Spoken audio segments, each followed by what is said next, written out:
Hello my dear students, how are you all? Students, welcome to our YouTube channel Alok professionals. Students, हम लोग BCom third semester के बच्चों के लिए एक बहुत ही important core paper GST and indirect tax पढ़ रहे थे। And GST and indirect tax में हम लोग उसका यूनिट 2 कवर कर रहे थे। ओके, अब यूनिट 2 में हम लोगों ने क्या क्या पढ़ा है सर? यूनिट 2 में हम लोगों ने CGST act, SGST act, supply क्या होता है वो सब कुछ कवर कर लिया। सप्लाई में क्या क्या आता है वो भी हम लोगों ने कवर कर लिया। सप्लाई में क्या क्या नहीं आता है वो हमें अब कवर करना है। ओके, हम लोगों ने क्या क्या कवर किया एक बार मैं दिखा देता हूं आप लोगों को। हम लोग सप्लाई पढ़ रहे थे। सप्लाई में हम लोगों ने इंक्लूड सप्लाई जो सेक्शन 7 जिसका डेफिनेशन देता है हमें, आज पर द सेक्शन 7 सप्लाई में क्या क्या चीजें इंक्लूड होता है sir? All form of supply like sale, exchange, licence, barter, rental, disposal, lease, ये सब आता है। अब गुड्स और services for consideration in the course और फर्दरेंस ऑफ द बिजनेस, चाहे आप सेल करिए, चाहे आप लाइसेंस ग्रांट करिए, चाहे आप बैटर, एक्सचेंज कुछ भी करिए, अगर आप इससे for a consideration in the course और फर्दरेंस ऑफ बिजनेस करें तो इसे आप सप्लाई ट्रेड करोगे। उसके बाद था import of the services for a consideration whether it is in the course और फर्दरेंस ऑफ द बिजनेस। अगर आप कोई सर्विस इंपोर्ट कर रहे हो, चाहे ये आपकी बिजनेस के लिए हो, चाहे आपकी पर्सनल पर्पस के लिए हो, अगर एक कंसीडरेशन के साथ आप कोई सर्विस इंपोर्ट कर रहे हो तो उसका भी क्या होगा, उसे भी सप्लाई ट्रीट किया जाएगा और उसके ऊपर भी जीएसटी एप्लीकेबल होगा। उसके बाद हम लोगों ने कवर किया था activities which are treated as supply without consideration. कुछ एक्टिविटीज थे जिन्हें हम सप्लाई ट्रीट करेंगे विदाउट कंसीडरेशन, जो कि शेड्यूल 1 में अवेलेबल थे। वो भी हम लोगों ने नेक्स्ट क्लास में, लास्ट क्लास में कवर कर लिया था। आज हम लोग कवर करने वाले activities which are treated as supply of the goods और services which are specified under schedule 2। तो शेड्यूल 2 में जो एक्टिविटीज दे रखा है जिन्हें स्पेसिफिकली हम सप्लाई ऑफ द गुड्स और सप्लाई ऑफ द सर्विस कहेंगे, वो कौन कौन से एक्टिविटीज है, चलिए बात करते हैं। कुछ एक्टिविटीज को स्पेसिफिकली हमारा supply of the goods and supply of the service treat किया गया है, जो कि है आपकी शेड्यूल 2 एक्टिविटीज। ओके, इसमें कुछ कुछ चीजों को हम लोग ध्यान से देखते हैं। जैसे कि पहला है ट्रांसफर। ट्रांसफर को सर हम सप्लाई ऑफ द गुड्स बोलेंगे या फिर सप्लाई ऑफ द सर्विस बोलेंगे? देखो, any transfer of the title of the goods, अगर गुड्स की आप ओनरशिप ट्रांसफर कर रहे हो, ओके, अगर गुड्स की आप ओनरशिप ट्रांसफर कर रहे हो then it's a supply of goods. Okay, suppose मेरे पास ये आईपैड है, मेरे पास ये आईपैड है, इसको मैं किसी और को बेच देता हूँ, ठीक है, इसको मैं किसी और को बेच देता हूँ, इसका जो राइट्स है ना, इसकी जो ओनरशिप है वो किसी और को ट्रांसफर कर रहा हूँ, तो उस केस में क्या होगा, इसे बोला जाएगा सप्लाई ऑफ द गुड्स। अगर मैं इसके राइट्स सिर्फ देता हूँ, यानी कि यूज करने के लिए जो राइट्स है, इस आईपैड को यूज करने की जो राइट्स है वो ही किसी और को दे रहा हूँ, तो उस केस में क्या है, ये सप्लाई ऑफ द सर्विसेज है, ठीक है। Similarly land and building, land and building के केस में देखो, अगर लैंड एंड बिल्डिंग को आप बेच रहे हो तो उसके ऊपर तो जीएसटी एप्लीकेबल नहीं होगा क्योंकि वो गुड्स के डेफिनेशन में नहीं आता है, ठीक है। लेकिन अगर आपने लीज वगैरह दिया है, अगर आपने टेनेंसी वगैरह किया है, अगर आपने easement, licence to occupy the land, ये सब आपने किया है, तो इसे हम सप्लाई ऑफ द सर्विस बोलेंगे, ठीक है। एनी लीज और letting out of building including commercial और इंडस्ट्रियल और residential complex for the business और कॉमर्स। अगर आपने कोई भी कॉमर्शियल कॉम्प्लेक्स, कोई भी इंडस्ट्रियल, कोई भी रेसिडेंशियल कॉम्प्लेक्स को लीज पे दिया है, तो ये भी आपका क्या है, फॉर बिजनेस और कॉमर्स, तो उस केस में भी ये क्या होगा, supply of the service treat किया जाएगा, ठीक है। अगर आपने किसी को लीज में दिया है, किसी को कोई टेनेंसी एग्रीमेंट वगैरह किया है, कोई इजमेंट वगैरह, licence to occupy any land, अगर ये सब किया है तो इसे भी सर्विस ट्रीट किया जाएगा। एनी लीज और letting out of the building including commercial, industrial और residential complex for the business और कॉमर्स, इसे भी आप क्या बोलोगे, सप्लाई ऑफ द सर्विस बोलोगे। ट्रीटमेंट और प्रोसेस, एनी ट्रीटमेंट और process which is applied to another persons good, इससे भी आप क्या बोलोगे, सर्विस बोलोगे। इसका नाम, एक और नाम है जिसका नाम है जॉब वर्क। ओके, अगर आप किसी और पर्सन के गुड्स में कोई ट्रीटमेंट वगैरह करते हो, कोई प्रोसेस वगैरह करते हो, तो उसे भी सर्विस में ट्रीट किया जाएगा। अब टेलर की एग्जांपल आप ले लो। सपोज मुझे एक जो ब्लेजर है, मुझे एक सूट सिलवाना था, तो मैंने एक सूट स्टिच करने के लिए मटेरियल मैंने खरीद लिया ऑनलाइन से। मैं टेलर के पास गया और बोला कि भाई ये जो सूट है ये मुझे स्टिच करके दे दो, ठीक है।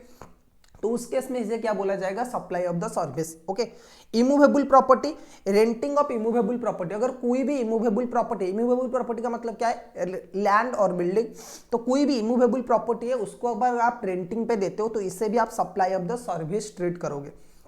अब ये स्पेसिफिकली ट्रीट किया गया है शेड्यूल 2 के अंदर अंदर, ठीक है।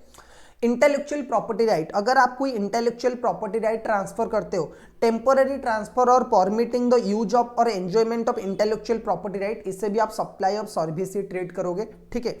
नॉन कॉम्पीट फी, नॉन कॉम्पीट फी क्या होता है सर, अगर कोई बिजनेस ना करने के लिए आप कोई फीस, आपको अगर आपको कंपटीशन ना करने के लिए, बिजनेस ना करने के लिए कोई भी फीस वगैरह मिलता है, agreeing to obligation to refrain from an act or to tolerate an act or a situation or to do an act, इसे बोला जाता है सप्लाई ऑफ द सर्विस।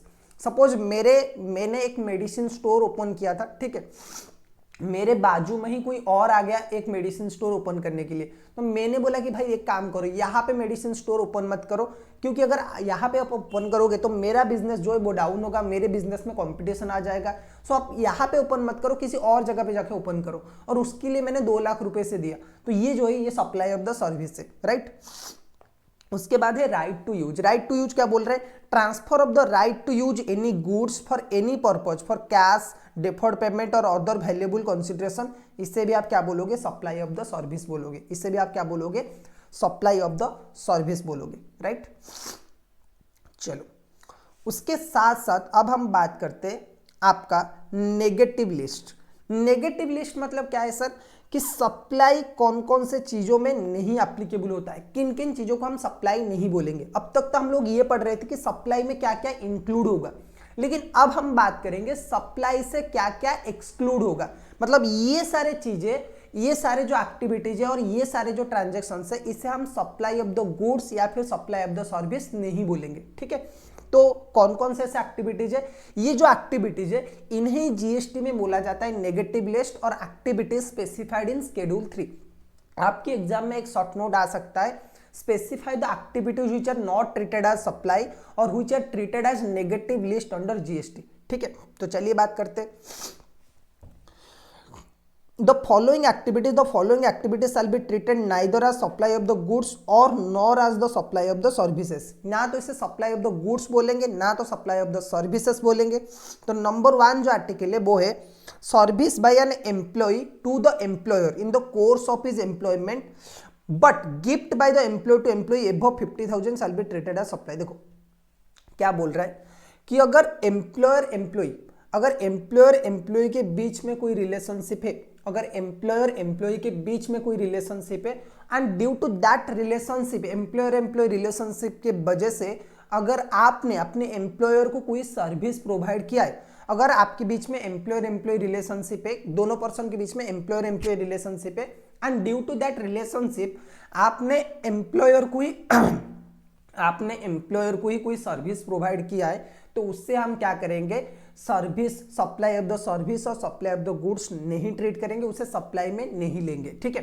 लेकिन यहाँ पे एक चीज आपको ध्यान रखना है, अगर एम्प्लॉयर ने आपको गिफ्ट वगैरह कुछ दिया है, अगर आपके एम्प्लॉयर ने आपको कोई गिफ्ट वगैरह दिया है, तो अप टू 50,000 उसे हम सप्लाई ट्रीट नहीं करेंगे, लेकिन एबव 50,000, ये एमसीक्यू आ सकता है आपका, एबव 50,000 हम क्या करेंगे, उसे सप्लाई ट्रीट करेंगे, राइट।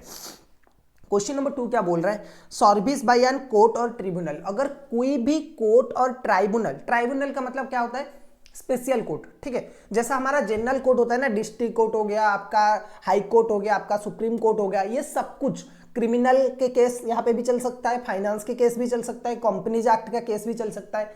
उसी तरह से ये ट्राइब्यूनल का मतलब क्या है, स्पेशल कोर्ट मतलब सिर्फ एक ही टाइप का केस उसी कोर्ट में चलेगा, जैसे कि national company law tribunal, okay, NCLT, और एक है NCLAT, national company law appellate tribunal, NCLAT. इसका मतलब क्या है कि कंपनीज लॉ वाले जितने भी केस है ना, वो सिर्फ यहाँ पे चलेंगे। जीएसटी का अभी एक ट्राइब्यूनल आया है, जीएसटी अपीलेट ट्राइब्यूनल, ठीक है, जीएसटी का अभी एक ट्राइब्यूनल आया है, जीएसटी अपीलेट ट्राइब्यूनल, ठीक है। और हर एक स्टेट में, कुछ गिने चुने स्टेट में ये ओपन हो रहा है, हर एक स्टेट में या फिर हर एक 2-3 स्टेट को मिला के एक ही ट्राइब्यूनल बन रहा है, ठीक है। तो सर्विस बाय एनी कोर्ट और ट्राइब्यूनल ये भी आपके क्या होगा, सप्लाई की लिस्ट में नहीं आएगा, इसे भी सप्लाई से एक्सक्लूड किया गया है। जो भी सर्विसेज कोर्ट और ट्राइब्यूनल प्रोवाइड करते हैं आपको, उस केस में उसे सप्लाई ट्रीट नहीं किया जाएगा। ओके, क्या बोल रहे हैं question number 3, the functions performed by MP और एमएलए और member of the panchayat, member of the municipality और member of any local authority. आपकी जो एमपी एमएलए है, आपकी जो जनसेवक है ना, MP MLA, member of the panchayat यानी कि सरपंच हो गया आपका, member of the municipalities, okay, mayor वगैरह हो गए, या फिर अदर कोई पार्टीज हो गए, member of any local authority, आपकी जो कोऑपरेटिव बोर्ड है वो उन सबका, ब्लॉक का जो मेंबर्स हो गए, उनकी जो सर्विसेज है उसके ऊपर भी जीएसटी एप्लीकेबल नहीं होगा, उससे भी हम क्या करेंगे, सप्लाई ट्रीट नहीं करेंगे। Duties perform by a chairperson और मेंबर और director in any body establish by the central government और स्टेट गवर्नमेंट और लोकल अथॉरिटी। देखो, अगर आप कोई भी बॉडी जो कि सेंट्रल गवर्नमेंट स्टेट गवर्नमेंट के थ्रू एस्टेब्लिश है, ओके, उसकी केस में अगर आप उसके डायरेक्टर हो, अगर आप उसके चेयरमैन हो, तो उस केस में भी क्या होगा, जैसे कि आपकी आरबीआई का चेयरमैन हो गया, जीएसटी काउंसिल का जो चेयरमैन है, ये सारे जो बॉडीज है जो गवर्नमेंट ने एस्टेब्लिश किया है, सेंट्रल गवर्नमेंट ने, स्टेट गवर्नमेंट ने या फिर किसी लोकल अथॉरिटी ने, अगर आप उसके डायरेक्टर हो, चेयरमैन हो, आप कोई उसके मेंबर हो, तो उस केस में आपकी जो सर्विस है उसके ऊपर भी जीएसटी एप्लीकेबल नहीं होगा, इसे सप्लाई ट्रीट नहीं किया जाएगा। ओके, उसके बाद आता है एक और नंबर, क्वेश्चन नंबर 6 क्या बोल रहे हैं, क्वेश्चन नंबर 6 बोल रहे हैं funeral and burial services. Okay, funeral, burial और क्रीमेटोरियम और म्यूटरी सर्विसेज, जो कि मरने के बाद होता है ना नॉर्मली, ठीक है, मरने के बाद जो सर्विसेज होता है, और ट्रांसपोर्टेशन ऑफ द डिकीज्ड, ओके, जो भी डेड बॉडी है उसकी जो ट्रांसपोर्टेशन में जो गाड़ी वगैरह यूज होता है, अगर वो सर्विसेज भी आप प्रोवाइड कर रहे हो, ठीक है, तो उस केस में भी क्या होगा, उस केस में भी क्या होगा, आपको जीएसटी देने की कोई जरूरत नहीं है। तो आफ्टर डेथ जो सर्विसेज है, आफ्टर डेथ मतलब जो भी आफ्टर डेथ प्रोसेस होता है, चाहे किसी भी टाइप का आप सर्विसेज प्रोवाइड करते हो, आप कॉफिन वगैरह बेचते हो, आप उसमें फूल वगैरह सर्विस प्रोवाइड करते हो। एक शार्क टैंक में एक प्रोडक्ट आया था, आप लोगों को पता होगा, अंत्येष्टि बोल के, ठीक है, तो उसका भी बिजनेस ऐसा ही है कि जो मर जाते हैं उनको डेड बॉडी में जो भी सर्विसेज वगैरह है वो प्रोवाइड किया जाता है, तो उस केस में क्या होगा कि जीएसटी एप्लीकेबल नहीं होगा। सेल ऑफ द लैंड और बिल्डिंग, लैंड और बिल्डिंग अगर आप बेच रहे हो, इमूवेबल प्रॉपर्टी अगर आप सेल कर रहे हो, तो उस केस में भी जीएसटी एप्लीकेबल नहीं होगा। Actionable claim other than lottery, betting, gambling, ठीक है, लॉटरी, बेटिंग, गैम्बलिंग को छोड़ के जितने भी ऑक्शनेबल क्लेम्स है उनके ऊपर भी जीएसटी एप्लीकेबल नहीं होगा। तो स्टूडेंट्स, ये जो है ये है नेगेटिव लिस्ट अंडर जीएसटी, यानी कि ये सारे जो 8 प्रोडक्ट्स है इनके ऊपर जीएसटी एप्लीकेबल नहीं होगा। ओके, इसे छोड़ के बाकी जितने भी हम लोगों ने डिस्कस किया है उन सारे प्रोडक्ट्स के ऊपर और सारे के टाइप सर्विस के ऊपर जीएसटी एप्लीकेबल होगा, क्योंकि ये सप्लाई की लिस्ट में आता ही नहीं है, इसे बोला जाता है negative list under supply. Okay, तो सप्लाई में जो नेगेटिव लिस्ट होता है ये 8 पॉइंट है। अगर आपके एग्जाम में कभी क्वेश्चन आता है तो आप आराम से, मुझे लगता है, आंसर इसका दे सकते हो। ठीक है, सो इसी के साथ हमारा ये जो सप्लाई का बेसिक कॉन्सेप्ट है वो खत्म हो गया। नेक्स्ट वाले जो क्लासेस है उसमें हम लोग कंपोजिट सप्लाई क्या होता है, मिक्स्ड सप्लाई क्या होता है, उसके बारे में बात करेंगे। ओके, सो यूनिट 2 का आधा हम लोगों ने खत्म कर लिया, बाकी कुछ थोड़ा चीजें बचा है। आप लोग वीडियो को लाइक कर लीजिए, अगर आपको वीडियो पसंद आता है तो लाइक करिए, चैनल को सब्सक्राइब करिए। जीएसटी को हम बहुत ही लॉजिकल तरीके से समझने वाले और ऐसे ही और इंटरेस्टिंग वीडियोस के लिए चैनल के साथ जुड़े रहिए। हम मिलेंगे और एक क्लास में। Till then keep learning.